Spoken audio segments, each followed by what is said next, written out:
It's very interesting. You want to build a cult. I mean, I think guys that have done a good job of this, like Cole, has built a cult of these people. He's built a community of his photographers, right? A lot of you guys have in your different areas by accident, but it's amazing if you do it on purpose what happens, right? When you're writing your copy and creating your offer, you should be thinking about this in the back of your head. How can I build a cult of my people, right? How will they follow me and do whatever I ask them to do? And anybody that follows these steps is pretty simple, can build a cult in pretty much any category. Here are the rules, and they're simple. A, support their dreams. For whatever their dream is, tell them it's going to happen. Support it. Be their friend. Be there to aid them to get what it is that they want. But that's not enough. And like a lot of you guys, when you're creating offers, stop right there. You say somebody wants to lose weight, and you go, hey, here's how you can lose weight. And you stop, right? And they may buy a product from you like you buy a mop. They got a wet spot on the floor, they'll buy a mop. But they ain't going to pay a lot of money for that mop, right? And as soon as somebody comes along with a better mop, they're going to buy that one. You're going to get no loyalty from them. Second is to allay their fears. Tell them it's all going to be okay. I got you, boo.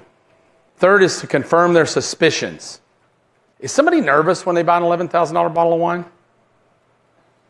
They might not show it, but are they? Oh, yeah. Not the people that can spend at that level, but people who they go out of their... Over their means? If they're used to buying a $300 bottle of wine and they're buying an $800 bottle of wine, that person's very nervous. Yeah, yeah. So your job probably is to set their mind at ease, right? Yeah. Confirm their suspicion. You know, if you do that, you can support their, hey, the greatest glass of wine you ever had in your life.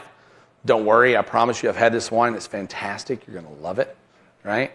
Now, you might know, some people just sell expensive wine. They just put a label on it, put a big price on it, because some idiots will come along and just really buy that expensive wine. But this winery is different. See where I'm going? Yeah. So now you confirm the suspicion. So now you're more of a trusted advisor. Does that make sense? Yeah. So confirm their suspicions. It always helps to do that. It makes it lets people know that you understand them and understand their concerns. Justify their previous failures. In every sales letter I ever write, you're always going to see these words. It's not your fault. Right? You're going to see it constantly. It's not your fault. You didn't know, before now, you didn't know this, or you didn't know that. It's not your fault that you took bad photos. There was nobody there to teach you. They just want to sell you more equipment, more cameras, more lenses, even though you didn't know how to use them. And that gets us to our last part. Cast stones at their enemies, right? Those bastards at the camera store will just sell you more and more gear. They don't care what your photos look like. They could care less. It's not your fault you took bad photos before. You didn't know, but now you do know, and you can't unknow that. And that creates a state, right, in people's minds. You think this guy knows that? Support their dreams. Make America great again. Allay their fears. Mexicans, we'll build a wall. No kidding. I'll stand up to Kim Jong-il. We'll build a wall against Mexico. I got you. The survival business dropped 30% the day after the election. It's down 60% overall by within a year. Nobody cares anymore.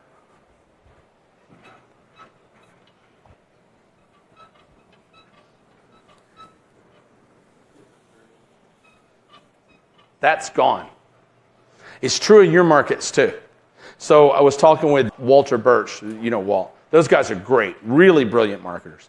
And they sell debt reduction plans and such as that. And he said they had, I don't think he would mind me telling you, they had a really crappy first quarter, right? And they've been on a growth like, Their fourth quarter was soft, their first quarter was really down, and they had a business that they really don't go down. It's great, because they're in the lead gen business. They're spending X dollars to get leads or selling leads for X dollars. But what they're finding right now is what a lot of us are finding. A message about get the car you want, get the house you want, get the credit card to go buy the clothes you want is working way better than get out of the pain of debt. The nonsensical message Don't you wish you could fix your credit so you could get in more debt? Is working. It's working. Same with us. Our market, our survival and preparedness market is moving right now. They've never responded to business opportunity advertising. They're loving it right now. They're willing to take risks. They feel secure, right? So guess what they want now? They want sex, self-improvement.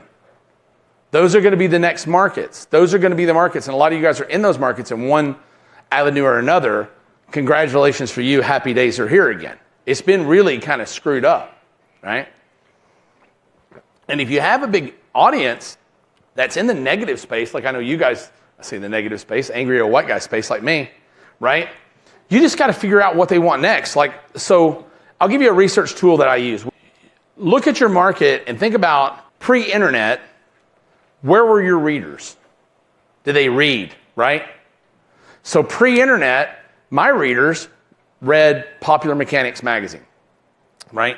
So during the Carter 80, or the Carter 70s, 76 to 80, the biggest boom of survival in the world was going on during that time because everybody was scared to death. There was this new boogeyman in the Middle East called Iran that nobody had ever heard of, right?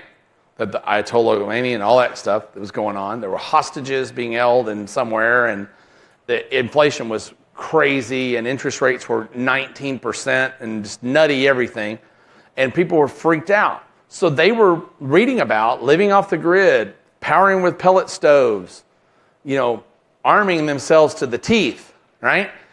If you open a savings and loan account back then in Texas, you got a shotgun. When you opened an SNL CD, you got a shotgun. Anybody remember that at all? There were big premiums. A lot of places there were toasters and stuff like that when you did it. Not in Texas, fucking shotgun. All right?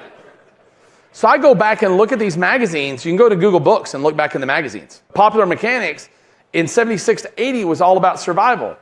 I fast forwarded to 1982, so Reagan had been in office 2 years. The same effect happened. When Reagan came into office, everybody, everything's going to be okay. For whatever reason. We've got an actor now. It's going to be great. It's so much like today, right? But everybody was comforted by Reagan. They really were. And by 1982, almost all of Popular Mechanics was populated by business opportunity ads. So the cycle is the cycle. So if you want to learn what's going to happen next, go back and read. 76 to 80 is probably the last example of when this happened. Clinton wasn't really liberal by liberal standards. Last liberal president we had was Carter and then Obama, who was probably less liberal than Obama. So did he allay their fears? Are we going to build a wall against Mexico, right? Did he confirm their suspicions? Politicians are all crooks. I've had them on the payroll forever, right? They came begging for money from my office. Drain the swamp, right? He confirmed their suspicions from an inside track, right? He justified their previous failures. It's not your fault, American people. You just had bad leadership, failed policies of blah, blah, blah, blah, blah. And guess who was failed? What's happened in the past, when Bush was running, when somebody was running against Obama in the past, or McCain was running against Obama, was the failed policies of Barack Obama.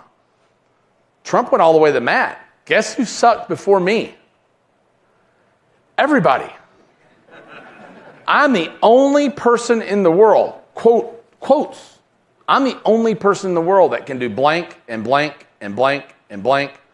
Here's what's wrong with George Bush. Here was what's wrong with George Bush Sr. Here was what was wrong with Clinton. Here was what was wrong with Jack Kennedy. Here was what was wrong with everybody. I'm the end-all be-all, right? Makes sense, though. If you understand the formula, all cult leaders get that. You have to eliminate all other options. You have to be the only option left standing, right? Is everybody going to believe you? No. But he only needed, in this case, 49%, right? And lastly, cast stones at their enemies, right? Who's the enemy? The government, politicians, the liberal media, right? Everybody they can hate, right? When you stir that up in a perfect pot, basically he won because he made a better offer than Hillary did. And there's another big factor I'll get to in a second. He made a better offer. Hillary offered Obama 2.0. And if you liked Obama, great. Kinda. But you know what? Who's bought a new car in the last year? Keep your hand up if your old car had stopped running when you bought your car. Exactly. Not a person. Because sometimes we're just tired of that car, right? Sometimes we're just tired of the car. Even though the car might be better than the car. Who's ever bought a car and found out their new car is worse than the car they gave up? Right? Happens a lot. I did with the iPhone 10. Sucks. So that's the general idea of cult theory. So write those things down. They're really important to you. You know, people will do anything that you want as long as you support their dreams, allay their fears, justify their previous failures, confirm their suspicions, and cast stones at their enemies.